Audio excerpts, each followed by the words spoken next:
കുറേ വർഷങ്ങൾക്ക് മുൻപാണ് ഈ കഥ നടക്കുന്നത്. ദ്വീപിൽ കരണ്ടെല്ലാം വരുന്നതിനു മുമ്പ് രാത്രി കടലിൽ പോയി വരുന്നവരെ പിന്തുടരുന്ന പള്ളിയത്ത് ഭൂതമെന്ന ഒരു ഷെയ്ത്താൻ ഉണ്ടായിരുന്നു.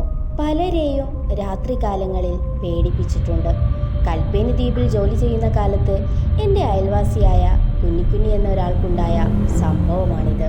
പാതിരാത്രി കടലിൽ പോയി വന്ന അദ്ദേഹം അറക്കല പള്ളിയുടെ വടക്ക് ഭാഗത്തുള്ള ഭാര്യ വീട്ടിൽ ചെന്ന് മീനും കൊടുത്ത് പള്ളിക്കുളത്തിലേക്ക് കുളിക്കാനായി പോയി.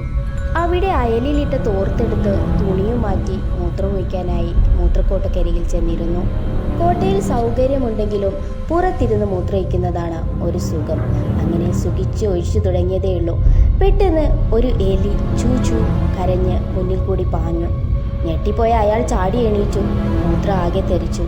കള്ള ഹിമാറ്. ദേഷ്യം വന്ന അയാൾ അതിനെ 2 തെറി വിളിച്ചിട്ട് വീണ്ടും മൂത്രമൊഴിക്കാനിരുന്നു.